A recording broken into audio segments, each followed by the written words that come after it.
Bat Hashem Chog Israël, Unishmat, Miril Keslasi, Bar Mesodi. La Gemara de Betsa 25a. Amar Rami Bar Abba. Dit Rami Bar Abba, Efshet, Venituach, Be'ola, Voadin la Katsavim. Dans le sacrifice qu'on mettait sur le feu. Tout le sacrifice, Ishe, Reach Nichoach, l'Adonai. Ishe, c'est la chaude Esh. Reach Nichoach, et ça fait monter une odeur, et Hachem, pour lui, c'était un plaisir de sentir les odeurs du sacrifice. Maintenant, tout le sacrifice, avant de le monter sur l'autel, tu coupes. Tu coupes les pattes seules, la tête seule, la queue seule. Okay? Il y a un sacrifice qui s'appelle Ola. Ola, c'est un sacrifice qui ne se consomme pas. Tous les autres sacrifices doivent être consommés par le Kohen et des fois, pas toujours, par le propriétaire. Mais si le Kohen ne goûte pas du sacrifice, le propriétaire du sacrifice n'est pas acquitté. Ça veut dire que si le Kohen n'a pas goûté au moins un petit steak de 30 grammes, là, c'est comme si le sacrifice n'a pas été emmené. Alors c'est une responsabilité. Imaginez-vous combien de milliers de sacrifices ont été emmenés par jour. Et le Kohen doit tenir tête.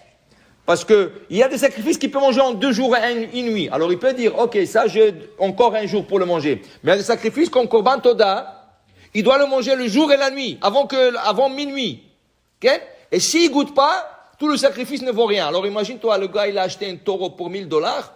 Le Kohen a oublié de goûter, tout le sacrifice ne vaut rien du tout. Il faut qu'il appelle, Haïm, Mechila, tu sais, j'ai oublié de goûter de ton sacrifice. Qu'est-ce que tu racontes des histoires? Non, je m'excuse, mais c'est comme ça. Il faut que tu emmènes un autre. Hein? Maintenant, c'est une responsabilité. Alors, dit Rami Bar Chama, mais il apprend une autre chose. Dit Rami Bar Chama, je ne comprends pas. Il y a un sacrifice qui s'appelle Ola. Ola, c'est Holocauste, qui est complètement brûlé sur l'autel. Complètement brûlé sur l'autel. Il dit, pourquoi la Torah a dit le couper? Pourquoi il faut le couper? Tu peux le mettre en entier sur l'autel. Okay? Il dit, ça t'apprend à toi. Si Hachem a demandé que le sacrifice qui monte complètement sur l'autel, il faut le couper, Kal vachomer, à plus forte raison, Katsavim, le boucher. Mazé Kal vachomer la Katsav, c'est tzach lachtoch, lifne sheochel. Il doit couper avant de manger. Pourquoi, dit Rashi? Écoute, le Katsav, des fois, il aime goûter la viande crue. Tartare, complètement tartare. Alors, il vient manger. Attends, si tu prends un morceau comme ça et tu coupes un petit morceau pour manger, peut-être c'est terefa. On n'a pas encore vérifié complètement.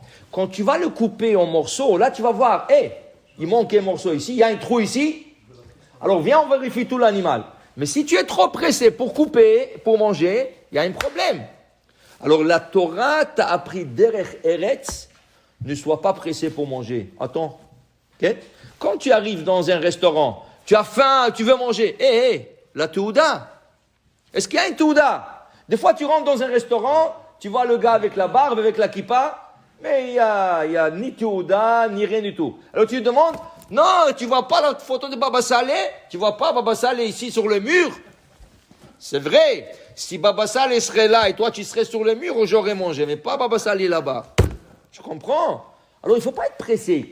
Le Yetzer Hara, il presse pour que tu ne réfléchis pas. Tu ne réfléchis pas. De le même ordre d'idée, la Gemara nous apprend derech eretz. Moi, c'est derech eretz. Tu as les échalotes. Ken? Ne mange pas les échalotes par la partie verte, les feuilles. Tu manges les échalotes par en bas. Ken? Celui qui le fait, c'est un glouton. Ken? La même chose. Lo ishte adam koso bevat achat. Tu veux boire un verre d'eau, tu ne le prends pas d'un seul trait. C'est un glouton ça. Ken? Vim shata, c'est gargeran. Alors, Tanoura Banan, Chachamim limdu, Ashote koso bevat achat, c'est gargeran. לא שותה שלוק אחד. שתיים, דרך ארץ. 3, si tu le fais en 3 gorgées, c'est gavtan. Les jeunes maintenant, qu'est-ce qu'ils font? Ils prennent des canettes, ils le percent à peine, et toute la journée, il boit. Il peut boire cette canette pendant 24 heures, le gars. Ça s'appelle arrogance. On ne peut pas faire ça.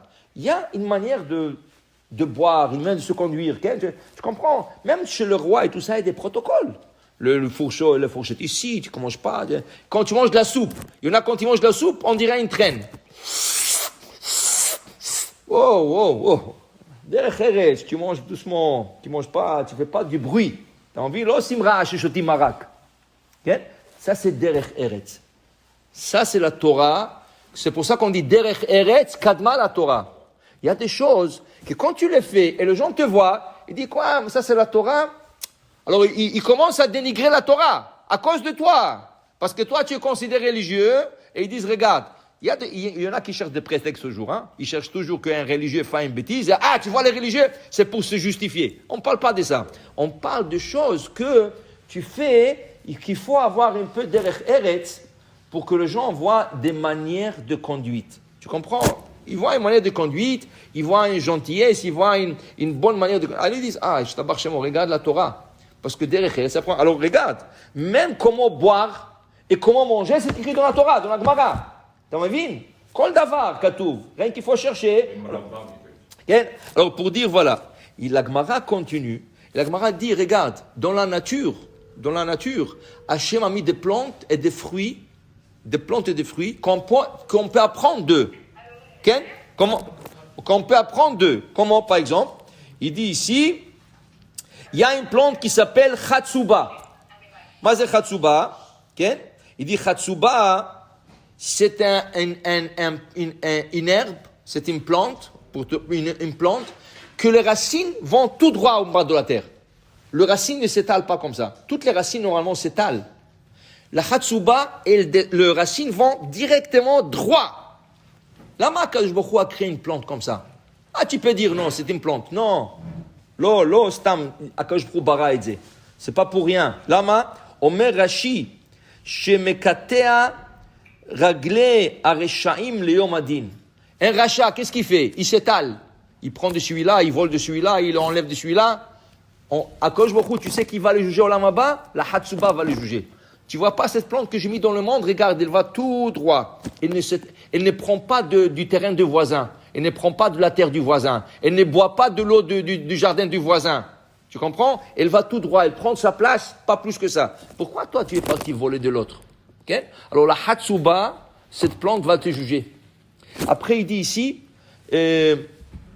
Netia, Mekata ragleon de katsavin bolendot. Regarde, Mazen Netia, orla. 3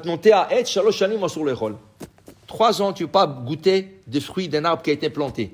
Quelqu'un qui ne peut pas attendre, dire à Gemara, que sa femme est menstruée. Alors, c'est une question de 12 jours.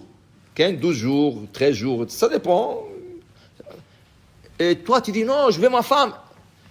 Écoute, l'arbre là, tu ne peux pas toucher 3 ans. Tu ne peux pas attendre 12 jours que ta femme va au mikvé. Alors, qui va te juger? Un arbre va te juger. Un arbre orla va te juger. Il va te dire comment? Moi, personne m'a touché 3 ans. Tu ne pouvais pas toucher ta femme pendant 12 jours. Okay? Après, il dit ici, les lupins. Vous savez qu'est-ce que c'est des lupins? C'est comme des fèves jaunes. Et tu presses, il y a un petit trou, tu presses et la fève, elle sort. Okay? Comme on appelle tourmoussim. Okay? Alors, il dit tourmous, il va juger les rechaïm. Vous savez pourquoi? Le tourmous, c'est amer. Pour qu'on puisse le manger, il faut le cuire 7 fois. Sheva pa'amim le vacheloto. Et chaque fois que tu le cuisines, il faut que tu changes l'eau. Parce que l'eau, elle devient très amère. 7 fois. À la 7e fois, il devient doux. Et tu peux le manger. Akadosh Baruch Hu, il dit à un rachat, comment ça se fait que tu n'as pas fait tchouva? Même le lupin qui était très amer, à la fin, il a fait tchouva, il s'est adouci. 7 fois, ça lui a pris. Et toi, 70 ans, tu ne pouvais pas faire tchouva? Alors, qui c'est qui va juger le rachat? Un lupin. Un petit légumineuse. Une petite légumineuse. Elle va juger le rachat. Elle dit, moi, je me suis adouci. Toi, tu ne pouvais pas t'adoucir pour dire que dans la nature, Akadosh Baruch Hu a mis des choses pour donner une leçon à Israël. Amen.